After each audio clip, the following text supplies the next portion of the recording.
El proceso de independencia de nuestra nación colombiana inicia con la Revolución de los Comuneros en 1780, seguido del Grito de Independencia el 20 de julio de 1810 y finaliza con la Batalla de Boyacá el 7 de agosto de 1819.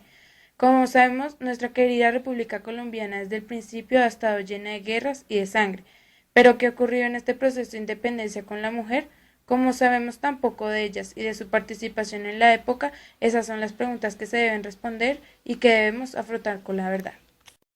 Para poder responder las cuestiones planteadas anteriormente y poder aclararnos el panorama histórico de la mujer en la nación, debemos entender que Colombia, o en ese entonces la Nueva Granada, fue descubierta, conquistada y colonizada por España, la cual tenía descendencia grecorromana.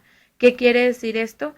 Que ellos, los españoles, tenían tradiciones machistas, ya que en la antigüedad el poder no se discutía por diplomacia ni economía, sino por sus guerreros y sus batallas.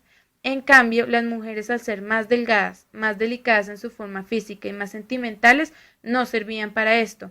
Entonces los hombres las derivaron para las tareas domésticas y ellas en su mayoría aceptaron esta ley. Siguiendo este marco de ideas, la Nueva Granada recibió todas estas tradiciones, incluyendo las religiosas, las cuales entendían que la mujer debe estar sometida al juicio del hombre, en servicio de éste y de la comunidad. Es decir, que los deberes de la mujer era ser fiel a su esposo, responder por los quehaceres de la casa y de pronto servir a la caridad.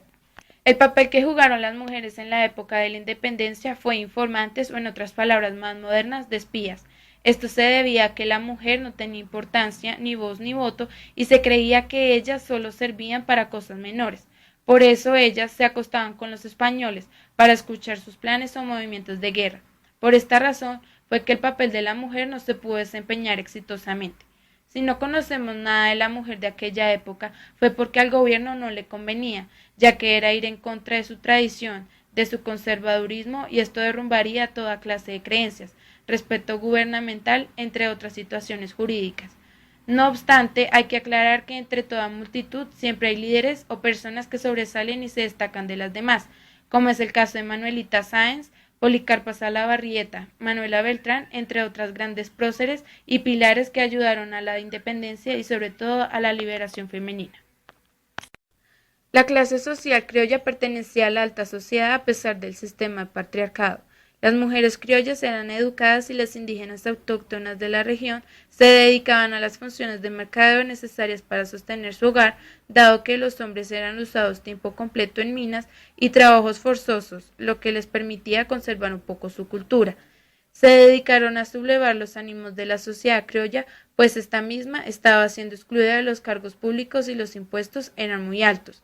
Esta capacidad de animar el sentimiento independentista de la sociedad es gracias a su alfabetización y educación. Muchas mujeres como Baltasara Terán, Nicolasa Jurado, Gertrudis Espalza e Inés Jiménez fueron los nombres de algunas de las mujeres que lucharon contra el mandato español. Lo verdaderamente importante no es que pelearan, sino el papel político y de liderazgo que desempeñaron durante el movimiento revolucionario. Por ejemplo, Manuela Sáenz es reconocida por su temple y haber salvado en 2 ocasiones la vida del Libertador. Sin ser la excepción el reconocimiento de la mujer como recurso humano fundamental en el proceso de independencia, la revolución de los derechos laborales y humanos del género femenino toma más tiempo. El sistema patriarcado comienza a decaer conforme la mujer toma un rol activo en la batalla, sobre todo en aspectos estratégicos como la obtención y flujo de información necesaria para la organización de la batalla. Es esta una de las razones por las que celebramos esta fiesta nacional, en honor a todos los próceres de la independencia o a los que de una u otra manera participaron en la búsqueda hacia un país mejor, una independencia.